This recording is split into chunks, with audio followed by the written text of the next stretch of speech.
The acceptance letter from nursing school arrived on a Tuesday. I remember because that was the day my family stopped being proud of me. Nursing? My brother David said, his voice dripping with disappointment.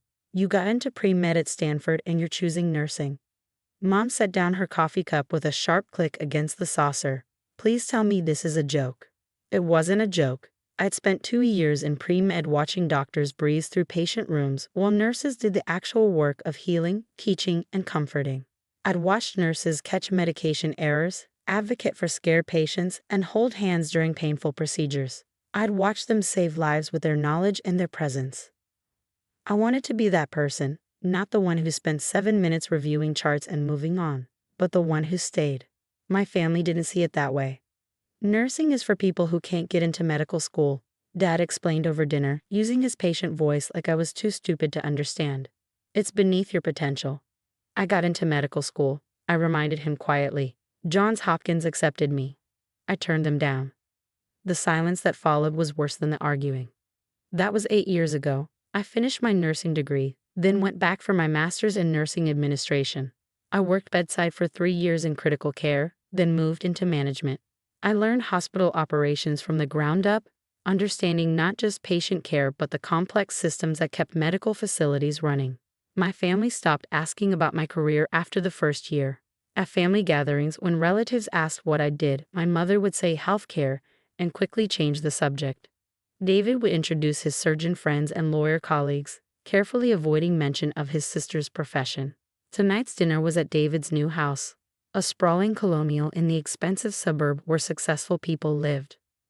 Where people like him lived, his fiancée Amanda had cooked, and the table was full of David's impressive friends and their impressive careers. This is my sister, David said when introducing me, leaving off any details. Just sister, not my name, not my career, just the familial obligation he couldn't avoid. I'd learned to smile through it. I wore nice clothes, asked polite questions about everyone else's work, and deflected when anyone asked about mine. Halfway through dinner, one of Amanda's friends, a corporate attorney named Michelle, asked the inevitable question, "So, what do you do?" Before I could answer, David jumped in. "She works at a hospital." His tone was carefully neutral, designed to shut down further questions, but Michelle persisted. "Oh, what kind of work?" "Administration? Medical research." "She's a nurse," Mom said, her voice tight with something between embarrassment and apology. The table went quiet for just a moment, that brief pause that spoke volumes. "Nursing is for losers," David announced, apparently deciding civil embarrassment wasn't enough. He had 3 glasses of wine, and his filter had dissolved. "Let's be honest. It's what people do when they can't hack it in real medicine." Amanda laughed nervously. "David, that's harsh." "It's true, though," he continued, emboldened by her half-hearted protest. "My sister got into Stanford pre-med, got into Johns Hopkins Medical School, and threw it away to empty bedpans. It's honestly tragic." "So beneath us," Mom agreed, shaking her head sadly, like I'd died instead of just chosen a different career path. "We had such high hopes." Dad nodded. "Such a waste of potential. Nurses are just assistants, really. They follow orders. Anyone can do that." I took a sip of water and said nothing. I'd learned that defending myself only made it worse. They'd never understand that nursing required just as much knowledge, skill, and intelligence as being a physician. They couldn't see that choosing to care deeply about patient outcomes wasn't weakness but strength. "I mean, what do you even make?" David pressed, apparently not done humiliating me. "Like 40,000? 50? Meanwhile, actual medical professionals are making real money." "David," Amanda said again, but weakly. She wasn't going to actually stop him. "I'm just saying what everyone's thinking," David said. "She could have been somebody. Instead, she's changing sheets and taking temperatures. It's embarrassing for the whole family." Michelle, the attorney, shifted uncomfortably. "Nurses are important, though. When my mom was in the hospital, the nurses were amazing." "Sure, they're nice," Mom said dismissively, "but let's not pretend it's a real career. It's a job, a service job." I set down my fork carefully and checked my phone. 3 missed calls from the hospital, 2 from Dr. Patterson, the chief medical officer, 1 from my assistant director. "Always on that phone," David muttered. "Probably some bedside emergency. Someone needs their pillow fluffed." I excused myself and stepped into the hallway to check my messages. Dr. Patterson's voicemail was terse. We had a situation with the trauma unit budget that needed my immediate approval. My assistant director needed sign-off on the new staffing protocols. The hospital administrator wanted to confirm my attendance at tomorrow's board meeting to vote on the new surgical wing expansion. I texted back quick responses and returned to the table. Dessert had been served. The conversation had moved on to David's latest case, some corporate merger that he explained in excruciating detail to demonstrate his importance. I left as soon as politely possible. Nobody asked me to stay. 2 weeks later, my phone rang at 6 in the morning. David's number. I let it go to voicemail. He called again, then Mom called, then Dad. I was at the hospital reviewing surgical schedules when I finally listened to the messages. David's voice was panicked, stripped of its usual arrogance. Dad's having chest pains. We're taking him to Mercy General. Can you help us get priority admission? We can't wait in the emergency room with regular people. Call me back immediately. Mom's message was similar but more demanding. Your father needs immediate care. Use whatever connections you have at that hospital. Call the doctors you work with. We need VIP treatment. This is serious. Dad's message was barely coherent, clearly recorded from a car. Having trouble breathing. David's driving me to Mercy General. Tell them we're coming. Tell them we need the best care. Mercy General, my hospital. The hospital where I'd worked for the past 5 years. The hospital where I was currently sitting in my office on the executive floor. I looked at my assistant director who'd been with me for 3 years. My father is apparently coming to our emergency department. David Morgan will be with him. Do not give them special treatment. Standard protocol for all patients. She nodded, understanding immediately. Standard triage. No priority boarding. Exactly. I went back to reviewing the surgical schedules. An hour later, my phone rang again. David. Where are you? He demanded. We're in the emergency room, and they're telling us it's a 4-hour wait. Dad could be dying, and they want us to sit with people who have the flu. Fix this, now. I can't interfere with emergency department triage protocols, I said calmly. Patients are seen based on medical urgency, not connections. Don't give me that bureaucratic garbage. You work here. Talk to someone. Get us a private room. Get us a real doctor. All our doctors are real doctors, David, and Dad will be seen according to his symptoms and vital signs. That's how emergency medicine works. He hung up on me. Mom called 10 minutes later. This is unacceptable. Your father is sitting in a waiting room with immigrants and poor people. He deserves better than this. You work here. Do something. Mom, I can't override medical triage. If Dad's condition were critical, he'd already be in a treatment room. You're useless, she hissed. Absolutely useless. What good is having a daughter who works at a hospital if she can't even help her own father? She hung up too. I finished my scheduling review and headed to my 11 o'clock meeting, the monthly board meeting, where I'd been serving as chief nursing officer for the past 18 months. Before that, I'd been the director of nursing operations. Before that, assistant director. I'd climbed every rung of the ladder, earning every promotion through competence and dedication. The board met in the executive conference room on the top floor. 12 voting members, the hospital CEO, the chief medical officer, the chief financial officer, 3 physicians, 2 community representatives, and myself, among others. We made decisions about budgets, expansions, protocols, and policies that affected every aspect of hospital operations. I was reviewing the surgical wing expansion proposal when my phone buzzed. A text from the emergency department charge nurse. Your family is causing a scene, demanding to see you, claiming you're holding up your father's treatment. I excused myself from the meeting and went down to the emergency department. The scene was exactly what I'd expected. David was at the nurse's station, his voice raised, pointing his finger at the charge nurse. Mom stood behind him, arms crossed, radiating indignation. Dad sat in a wheelchair, looking uncomfortable but not actively dying. There she is, David announced when he saw me. Finally, tell these people who you are. Get Dad into a room.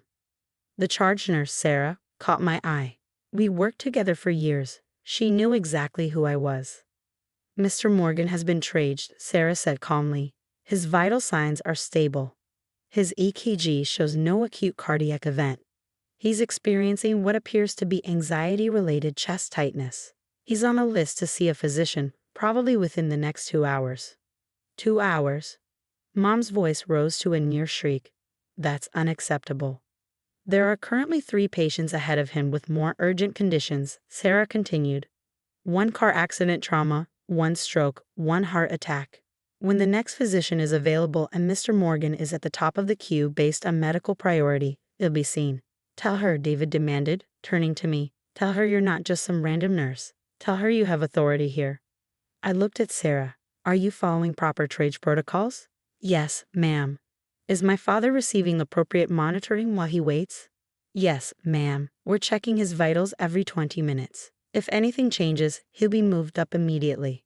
Then you're doing everything correctly. Thank you, Sarah. David's face went red. That's it? That's all you're going to do? What's the point of working here if you can't even help your own family? I don't work here to give my family special treatment, I said quietly. I work here to ensure every patient receives appropriate care based on medical need, not social connections. You're nothing, Mom spat. A worthless nurse who can't even help her own father. We should have forced you into medical school. At least then you'd have some actual power. I took a breath, considering my next words carefully. The emergency department had gone quiet. Other patients were watching. Staff members had stopped what they were doing. I am a nurse, I said clearly. I'm also the chief nursing officer of this hospital. I'm on the hospital board. I oversee 600 nursing staff members and have authority over nursing protocols, staffing decisions, and quality measures for patient care. I hold a master's degree in nursing administration, and I'm finishing my doctorate in healthcare management. David's mouth opened slightly. I make $180,000 per year, I continued, not including bonuses and my board stipend. I helped write the new patient care standards that were adopted across our entire hospital system. I've published 2 papers on nursing leadership in major medical journals. I speak at national conferences about healthcare quality improvement. Mom had gone pale.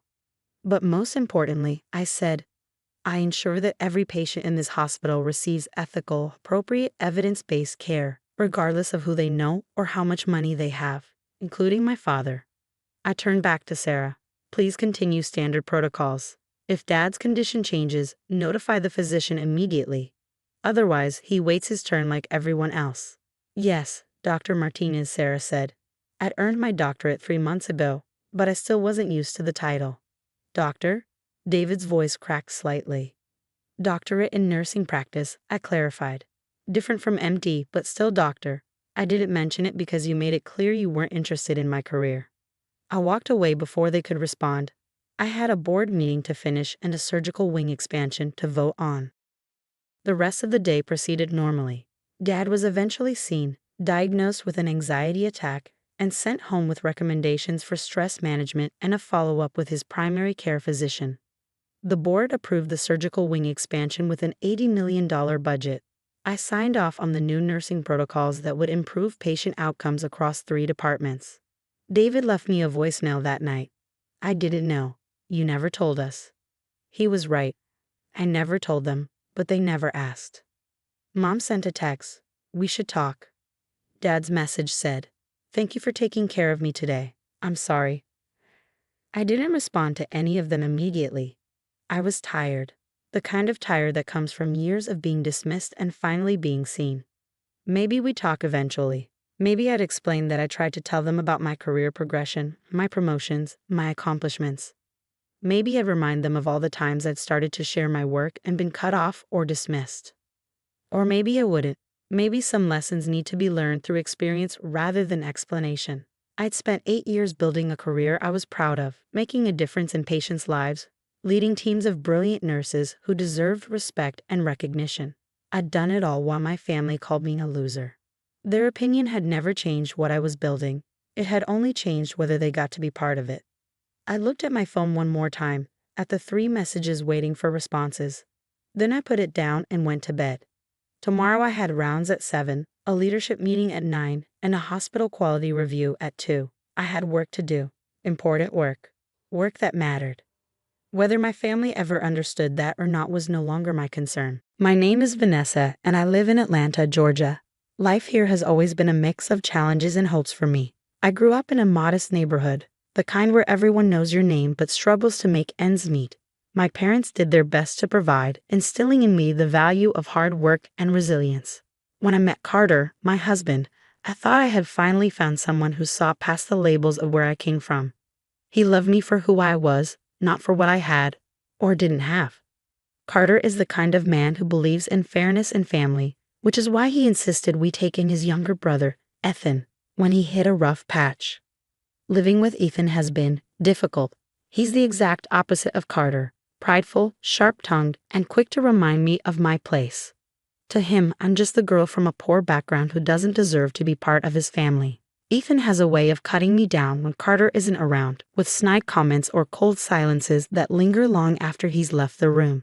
And if we weren't already forced to coexist at home, Ethan and I also work in the same office. At work, Ethan is no different. He finds subtle ways to belittle me in front of others, always careful to keep his remarks just shy of outright cruelty when others are watching. But I've learned to keep my head down and focus on my work, until the day he went too far. It started like any other day at the office, quiet chaos simmering beneath the surface. I had just settled at my desk, a cup of lukewarm coffee in hand, when Ethan strolled in, flashing his signature smirk. There was something about the way he walked, chest puffed and chin high, as if he owned the place. Technically, he didn't, though he liked to act as if our manager answered to him. For the most part, I'd gotten used to his condescending attitude. At home, he tossed comments about my thrift store outfits or the cheap meals I made.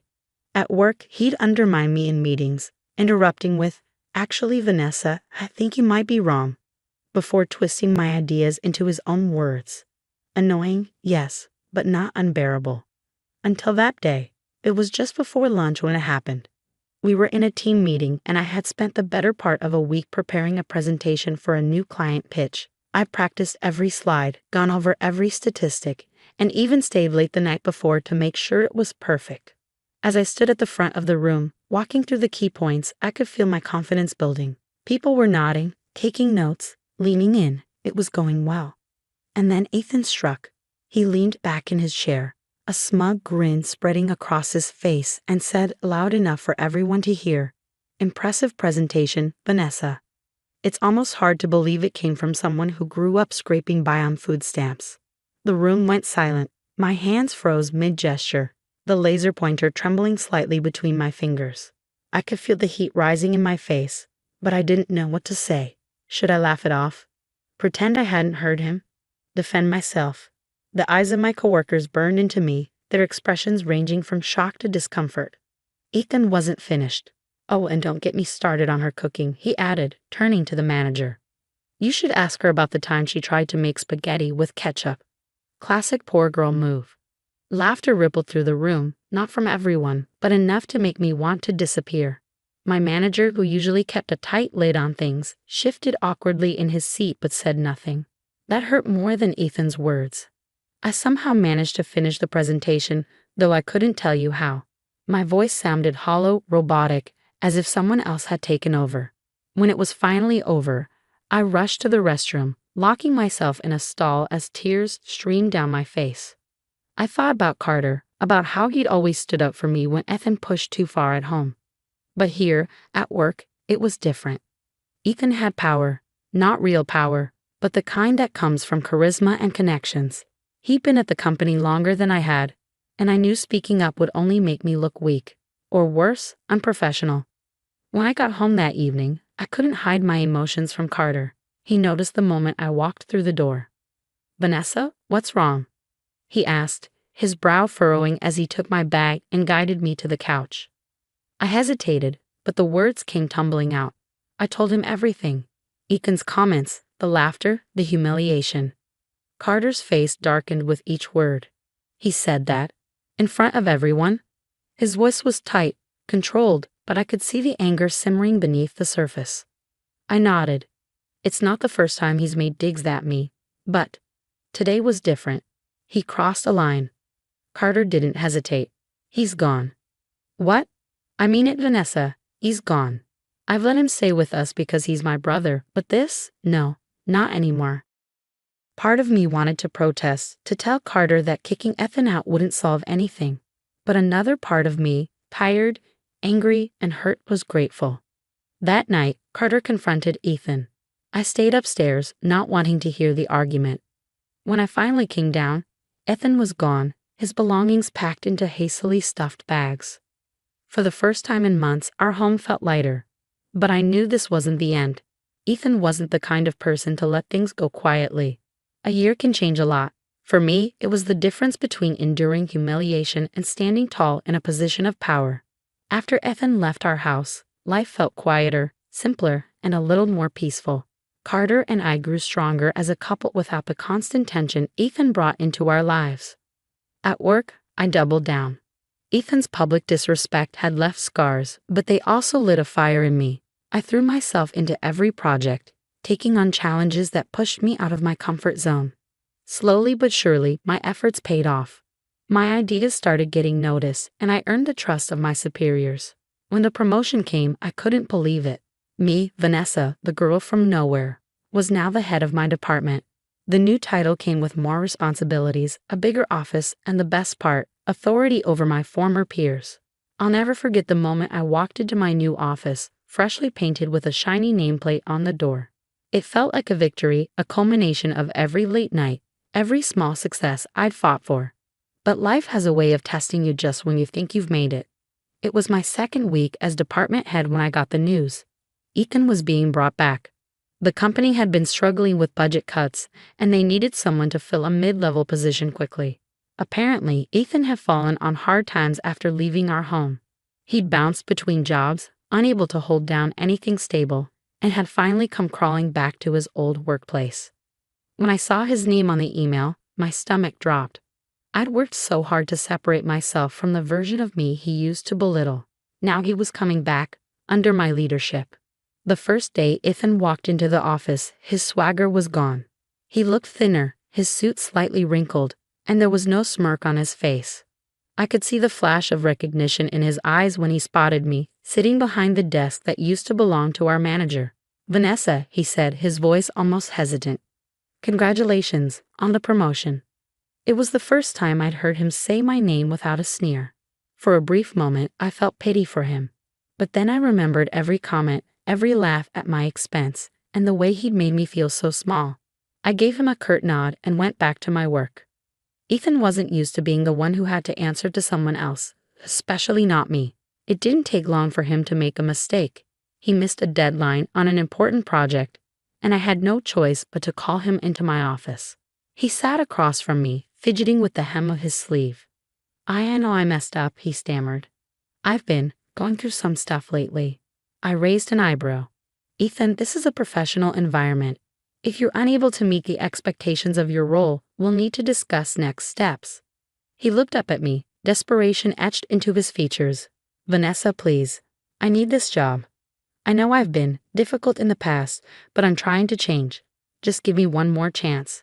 Hearing those words come from Ethan, the same man who once relished in tearing me down, was surreal.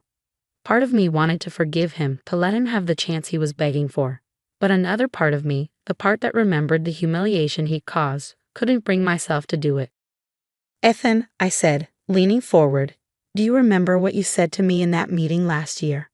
How you mocked my background, humiliated me in front of everyone, and made me feel like I didn't belong?" His face turned pale. "Vanessa, I held up a hand to stop him. "You don't get to explain. You made it clear how you felt about me, not just that day, but every day we shared a roof, every time you went out of your way to remind me I wasn't good enough for your family. And now you expect me to forget all of that because you're in trouble." He looked down at his hands, his voice barely above a whisper. "I'm sorry." The apology hung in the air, but it didn't carry the weight I wanted it to. It felt too easy, too late. "Ethan, I've worked too hard to get where I am. I've earned this position despite people like you trying to drag me down. I'm not going to let you use me as your safety net. You wanted to enjoy your rich life without me? Go ahead. Enjoy it, but you'll do it without my help." His eyes filled with tears, but I didn't waver. I stood up, signaling that the conversation was over. "You're dismissed, Ethan. Good luck." As he walked out of my office, I felt a strange mix of emotions, relief, pride, and a twinge of sadness. I'd always believed in forgiveness, but this wasn't about holding a grudge. It was about standing up for myself, for the person I'd become. When the door closed behind him, I leaned back in my chair, a sense of freedom washing over me. This was my story, and I wasn't going to let anyone rewrite it for their convenience, not even family. The day Ethan left my office for the last time, I felt something shift within me. It wasn't just relief, it was freedom. For years, I carried the weight of his judgment, his sneering remarks, and the belief that I had to prove my worth to people like him. But in that moment, I realized I didn't need his approval, or anyone else's. Life moved on, and so did I. The first few weeks after that confrontation were a blur of work, meetings, and deadlines. My team thrived under my leadership, and I began to find joy in the challenges of my new role. It wasn't just about the title or the paycheck. It was about knowing I'd earned my place, not because of where I came from, but because of who I'd become. At home, Carter was my rock, as always. When I told him about Ethan's plea and my decision to stand firm, he wrapped me in his arms and said, "I'm proud of you, Vanessa. You deserve to be happy, and you don't owe anyone anything."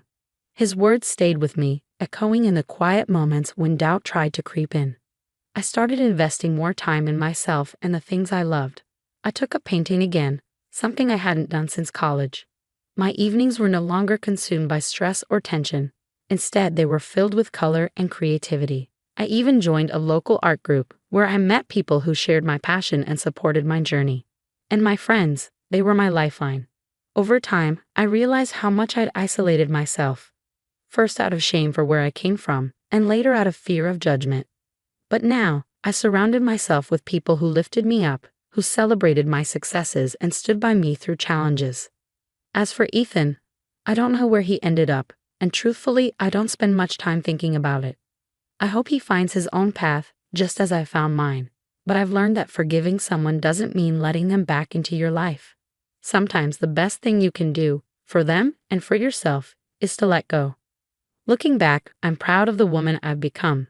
I'm no longer the girl who flinches at insults or second guesses her worth.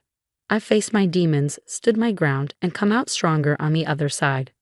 This is my life now, a life I've built with love, strength, and integrity. A life where I am no longer defined by my past or anyone else's opinion. And for the first time in years, I feel truly, unapologetically free. My name is Hazel, and I live in Austin, Texas. For as long as I can remember, my life has been a delicate balance of trying to meet the expectations of a family that didn't seem to care much for me. I work as an office administrator at a mid-sized company, and while it isn't my dream job, it pays the bills and gives me a sense of independence. That independence has been my lifeline, especially living under the same roof as my mom, Karen, and my stepsister, Zoe. My mom has always loved Zoe more than me. It's not subtle, it's glaringly obvious. Zoe is her golden child, her everything. Growing up, my mom would go out of her way to ensure Zoe had the best clothes, the best gadgets, and the best attention, all while I was given the leftovers. When I was a kid, I used to think maybe it was something I did wrong.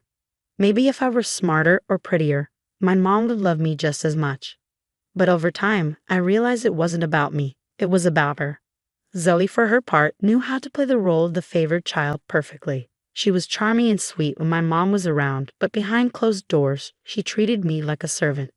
My mom didn't just allow it, she encouraged it.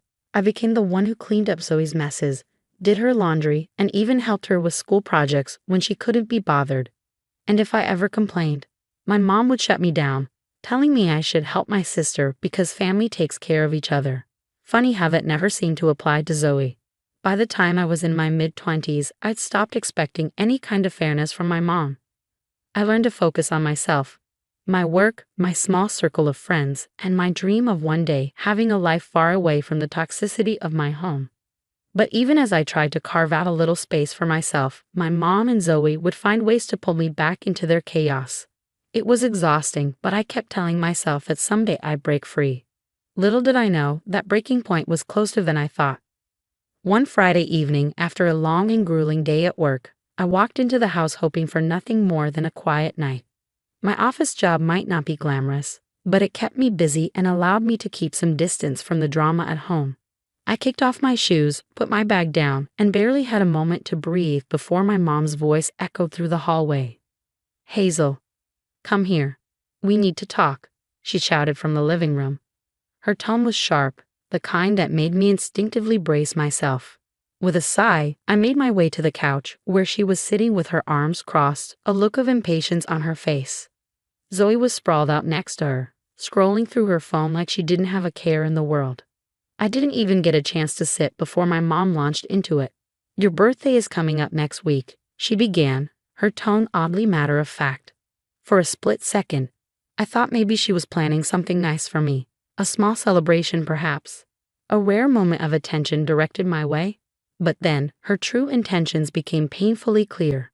"I need you to give me $2,000, she said, as casually as if she were asking me to pass the salt. "Zoe needs some new clothes, and her laptop is on its last legs. We'll make it part of the birthday plan so it'll all tie together nicely." I stared at her, dumbfounded. "Wait," I said slowly, "you're asking me for $2,000 of my own money for Zoe's clothes and her laptop? For my birthday?" "Yes," she replied, as if it were the most logical thing in the world. "She's your sister. You should want to help her. Besides, she needs these things more than you do." Zoe didn't even look up from her phone. "Yeah, Hazel," she said with a shrug. "You're always working. It's not like you spend your money on anything important." I felt the familiar anger bubbling up, but I tried to stay calm. "Mom," I said firmly, "I don't work to fund Zoe's lifestyle. I work to take care of myself. If she needs a laptop and clothes, she can get a job and pay for them herself." The room went silent for a moment, and then my mom's expression hardened. "Don't be selfish, Hazel," she snapped. "You're always so focused on yourself. This is your family. You should be helping us, not hoarding your money like some greedy miser." "Selfish," I echoed, my voice rising. "You're seriously calling me selfish because I won't spend $2,000 on Zoe on my birthday? Do you even hear yourself?" Her response was swift and brutal. She stood up and slapped me across the face. The sound of it echoed in the room, and for a moment, everything felt surreal. My cheeks stung, but the pain was nothing compared to the wave of humiliation and betrayal that crashed over me. "You have 20 hours to pack your things and get out of this house," she said coldly. "If you can't contribute to this family, then you don't belong here." I stared at her stunned. Zoe finally looked up, but only to smirk, clearly enjoying the show. My mom didn't even seem angry, just resolute, as if she'd made a perfectly reasonable decision. I took a deep breath, willing myself not to cry. "Fine," I said quietly. "If that's how you feel, I'll leave." I turned and walked away, my hands trembling as I made my way to my room. I started packing, my mind racing. Part of me wanted to scream, to fight back, to make her see how unfair and cruel she was being. But another part of me knew this was my chance to finally break free from the toxic grip my mom and Zoe had on me. That night, as I stuffed my belongings into suitcases and bags, I felt a strange mix of fear and relief. I didn't know where I was going or what I was going to do, but I knew one thing for sure. I was done being their scapegoat. A year passed since that night. I packed my things and walked out of my mom's house for good. It wasn't easy at first. I spent the first few weeks sleeping on a friend's couch, trying to figure out how to rebuild my life. I used what little savings I had to find a tiny studio apartment on the outskirts of Austin. It wasn't much, just a single room with a kitchenette and a bathroom. But it was mine. For the first time, I had a space where I could breathe, where I didn't feel like I was constantly under someone else's thumb. At first, the silence was jarring. I wasn't used to coming home to a place where no one was yelling at me or demanding something. But as the days turned into weeks, I started to embrace it. I poured myself into my work, taking on extra projects and saving every penny I could. Slowly, I started to rebuild not just my finances, but my sense of self. I also began to form connections with people who genuinely cared about me. My coworker, Lisa, invited me to join a book club she hosted, and it became my weekly escape. Through the club, I met people who were kind, supportive, and understanding. They became the family I had always wished for, filling a void I hadn't realized was so deep. Despite all the progress I made, there was still a part of me that carried the scars of my past. I avoided calls from my mom and Zoe, not wanting to reopen old wounds. At first, they called often, my mom leaving voicemails alternating between guilt trips and insults, and Zoe occasionally texting me as if nothing had happened. But when I didn't respond, the calls eventually stopped. That is, until one evening when my phone rang unexpectedly. I was in the middle of cooking dinner when I saw my mom's name flashing on the screen. For a moment, I considered ignoring it, but something told me to pick up. Hazel, she said as soon as I answered. Her voice was shaky, almost frantic. I need your help. I froze. It had been over a year since I'd heard her voice, and I didn't know how to feel. What's going on? I asked cautiously. It's Zoe, she said, and her voice cracked. She left. She's gone, Hazel. She packed up and moved out without saying a word. She took everything, my savings, the car, even the jewelry your dad left me. I don't know what to do. I felt a pang of something, sympathy, maybe? But it was quickly overshadowed by a sense of justice. This was the same woman who had kicked me out of her house, who had slapped me and called me selfish because I refused to give her money for Zoe. And now she was asking for my help. I'm sorry to hear that, I said, my tone measured. But what do you want me to do about it? I need you to come home, she said, her voice breaking. I can't do this on my own. I'm all alone, Hazel. I don't have anyone else. I laughed bitterly. You mean you don't have Zoe? The daughter you prioritize over everything else? The one you spent all your money on while treating me like I didn't matter. She's the one you should be calling, not me. Hazel, please, she begged. I know I made mistakes, but I need you now. I miss you. I love you. Her words felt like a punch to the gut. All those years of yearning for her love and approval. And now she was offering it to me, when she had no one else. It wasn't love. It was desperation. I don't think you understand, I said, my voice steady. I'm not your safety net. You made it clear where I stood in your life when you kicked me out. You chose Zoe, and now you're facing the consequences of that choice. But Hazel, she said, her voice rising in panic, I have nothing. I'm losing the house. I can't pay the bills. Please, I'll do anything. Just come back. I took a deep breath, fighting back the surge of emotions threatening to overwhelm me. No, Mom, I said firmly, I'm not coming back. I spent my whole life trying to earn your love, trying to prove I was worth something to you, and all I ever got in return was neglect and abuse. I won't put myself through that again. There was a long pause on the other end of the line. When my mom finally spoke, her voice was barely above a whisper. You don't mean that. I do, I said. And if you can't accept that, then maybe it's better if we don't talk anymore. She started crying, pleading with me to reconsider, but I held my ground. For the first time in my life, I chose myself over her. The days following that phone call were a whirlwind of emotions. Part of me felt guilty for turning my back on her, but another part of me felt liberated. For so long, I had allowed her to control me, to dictate how I felt about myself. But now, I was free. That sense of freedom was tested a few weeks later when my mom showed up at my apartment unannounced. I came home from work to find her sitting on the steps outside my building, looking disheveled and defeated. Hazel, she said as I approached, her voice heavy with exhaustion. I had nowhere else to go. I stared at her, torn between compassion and anger. How did you even find me? I called Lisa, she admitted. I begged her to tell me where you lived. Please, Hazel, just let me come in, just for tonight. I hesitated. Letting her in felt like opening a door I had worked so hard to close. But at the same time, I couldn't just leave her out there. Fine, I said reluctantly, unlocking the door and letting her inside.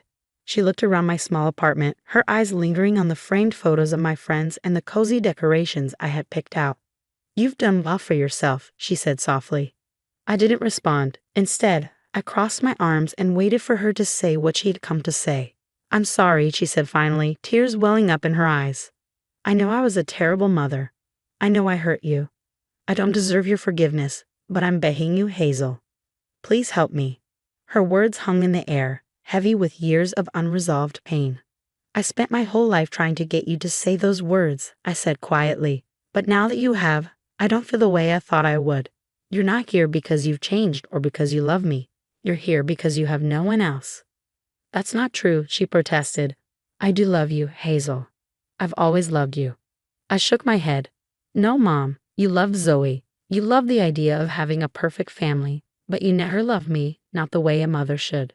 She started crying again, and for a moment I felt a pang of sympathy. But then I remembered all the nights I had cried myself to sleep, all the times I had begged for her attention and been ignored. I'm not going to let you back into my life just because you're desperate, I said firmly. You need to figure out your own problems. I'm not your savior. She begged me again, but I stayed strong.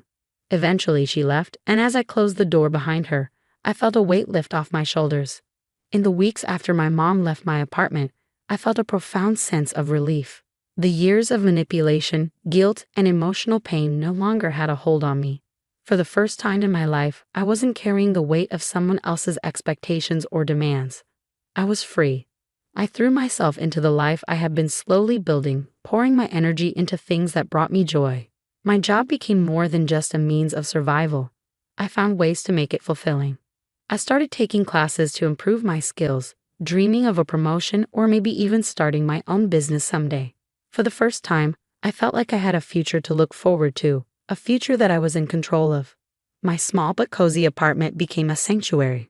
I filled it with things that made me happy: books, plants, soft blankets, and art that spoke to me. I hosted movie nights with friends from the book club, turning my little living room into a place of laughter and warmth. Lisa, my coworker turned best friend, became my biggest cheerleader. "You've come so far, Hazel," she said one evening as we sipped coffee on my balcony. "You should be proud of yourself." And I was. For the first time in my life, I felt proud of who I was and the choices I had made.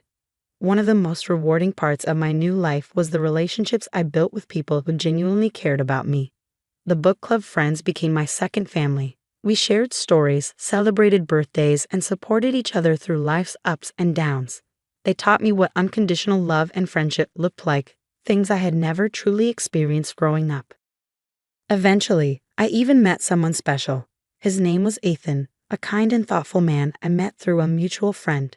He was patient, funny, and supportive in ways I hadn't known were possible. We started as friends, but over time, our connection deepened into something more. Ethan respected my boundaries and encouraged my growth, never trying to take away the independence I had worked so hard to achieve.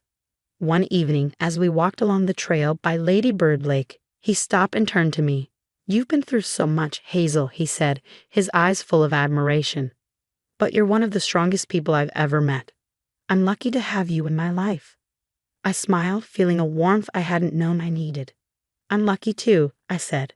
The pain of my past didn't disappear overnight, but it stopped defining me. Every step I took toward happiness and self-love was a step further away from the hurt I had endured. As for my mom, I eventually blocked her number.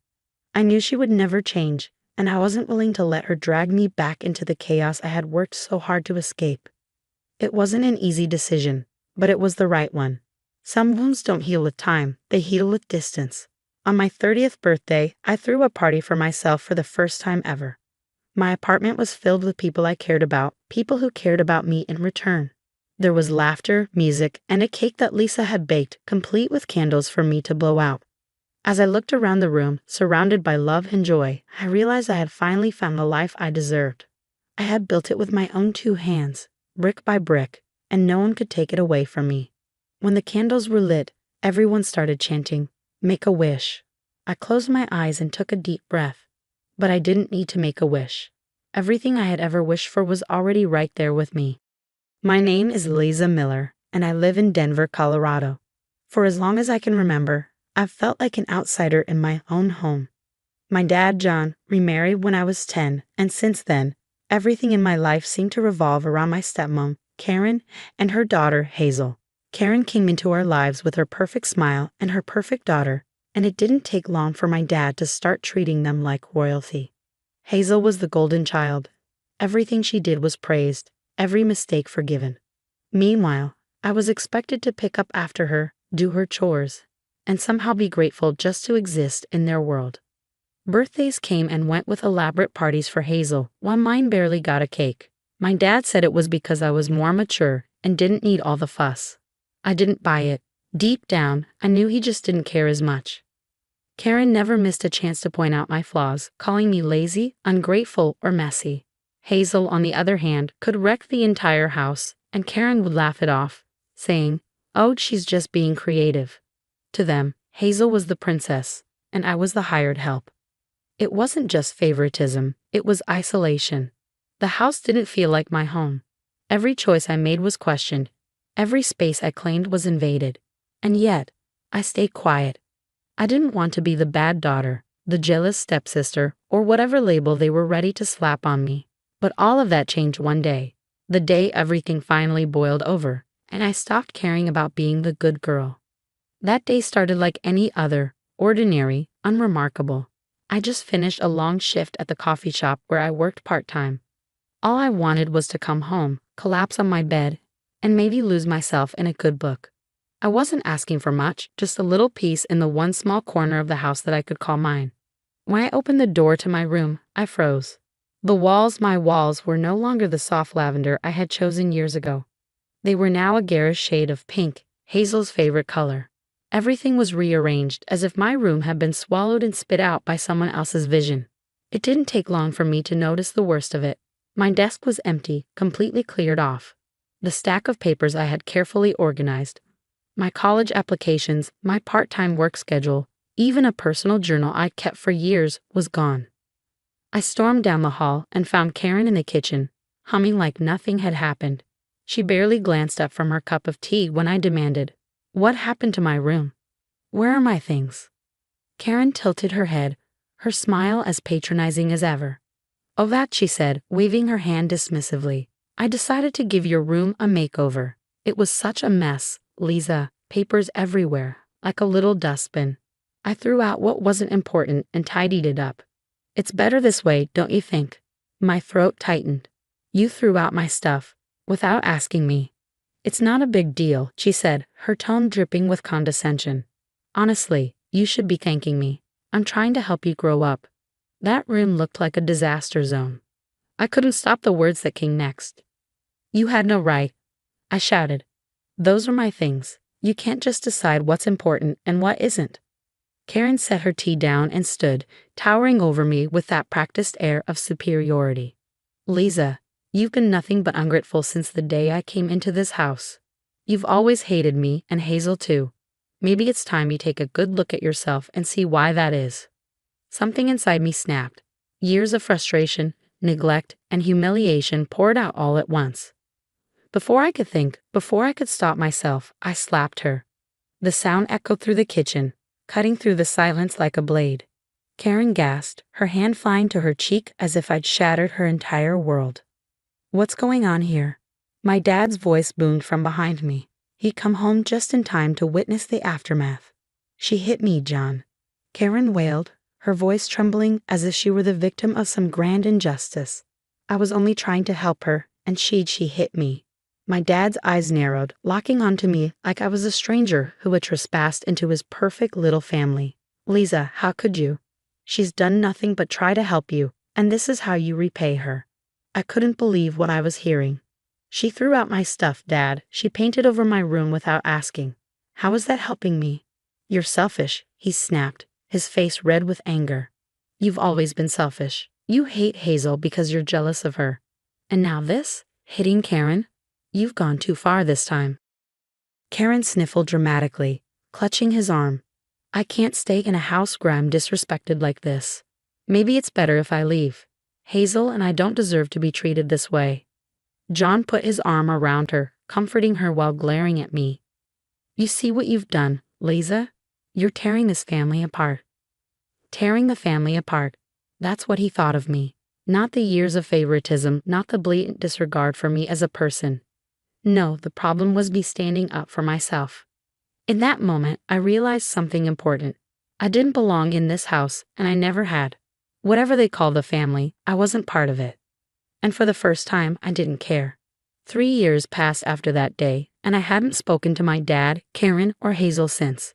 Cutting ties with them wasn't easy, but it was necessary. I moved out a few months after the incident and built a life for myself. It wasn't perfect, but it was mine, free from the constant weight of their judgments. Then one afternoon, as I was finishing up a shift at the local library where I worked, my phone buzzed. The caller ID showed a name I hadn't seen in years. Dad. For a moment, I debated ignoring it, but curiosity got the better of me. I answered, my voice colder than I expected. "What do you want?" His voice was frantic, a tone I had never heard from him before. "Lisa, please. I know I'm the last person you want to hear from, but I need your help. Please just listen." I didn't respond immediately, and he took my silence as permission to continue. "Karen and Hazel. They've left me," he said, his voice breaking. They kicked me out of the house. I made a mistake. A stupid mistake. I lost some money in a bad investment, and now Karen says I'm useless. Hazel, she sided with her. They've taken everything, Liza. Everything. I have nowhere else to go.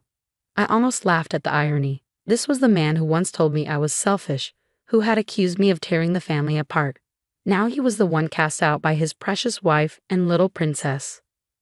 Liza, he said again, his tone desperate. I know I was a terrible father. I know I hurt you, but I've changed. I see now how wrong I was. I miss you, and I need you. You're the only one I can turn to. Please just give me a chance to make things right. I felt a storm of emotions rising inside me, anger, sadness, even a small pang of pity. But pity wasn't enough to erase years of neglect and pain. You need me now? I said, my voice steady but firm. You didn't need me when I was begging for your love, for just a little bit of fairness. But now, when your perfect family has turned on you, suddenly I'm worth something. Liza, I'm sorry, he pleaded. I was wrong. I see that now. Please just let me explain. No, Dad, I interrupted. You don't get to come back into my life and act like everything's fine. You made your choice a long time ago. You chose Karen and Hazel over me, again and again. And when I finally stood up for myself, you called me selfish. You called me jealous. Do you even realize how much that hurt? He didn't respond right away, and I could hear him breathing heavily on the other end of the line. I'm sorry, he said finally, his voice trembling. I know I failed you, but I'm asking for your forgiveness, for your help. Please, Liza, I'm begging you. For a moment, I considered it. Part of me wanted to believe he could change, that this was his way of making amends. But then I thought about the years of hurt, the nights I cried myself to sleep, the way he always looked at me like I was a problem to be fixed. No, Dad, I said, my voice firm. I can't do this anymore. You made your bed. Now you have to lie in it. Go find Karen. Go find Hazel. They're your family, remember? I was just the selfish one, the jealous one. Isn't that what you said? Liza, please. No, I said, cutting him off. Don't call me again. I've moved on, and I'm not going back. I hung up before he could respond, my hands shaking slightly as I put the phone down. A strange mix of emotions flitted through me, sadness, anger, but also relief. For the first time in my life, I had stood my ground without wavering. That phone call could have been a chance for reconciliation, but I realized I didn't owe him anything. Not my forgiveness, not my time, and certainly not my help. Walking home that evening, I felt lighter, as if a weight I carried for years had finally been lifted. In the weeks that followed that phone call, I found myself reflecting on everything I'd been through. For so long, I had believed that my family's love, or lack of it, defined me. That somehow, their approval or rejection was the measure of my worth. But now, with that final chapter behind me, I could see things clearly for the first time. I wasn't the broken girl they always tried to make me believe I was. I wasn't the messy, ungrateful, or selfish person they painted me as. I was someone who had survived years of neglect and favoritism, who had fought to find her voice and her place in a world that constantly pushed her aside. Cutting ties with them wasn't just an act of rebellion. It was an act of self-preservation. And now, for the first time, I felt free. My life after leaving them had been far from easy, but it was mine. I carved out a path for myself, no matter how rocky it had been.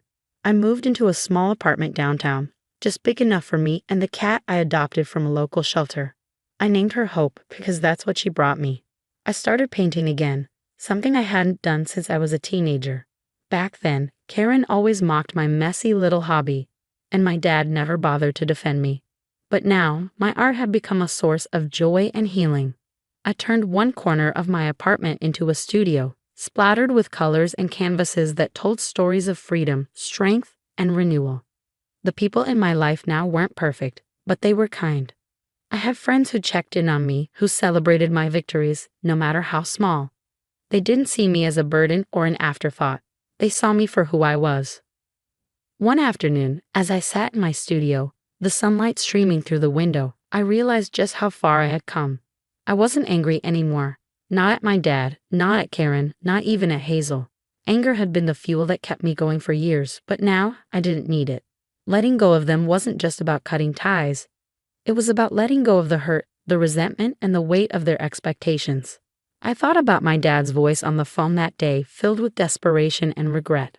A part of me hoped he would find his way, that he would learn from his mistakes. But that wasn't my burden to carry. I wasn't responsible for his choices, and I wasn't obligated to save him from the consequences of his actions. For the first time in my life, I felt proud of myself, not for what I'd accomplished, but for who I had become. I was no longer the girl who begged for scraps of affection from people who didn't see her worth.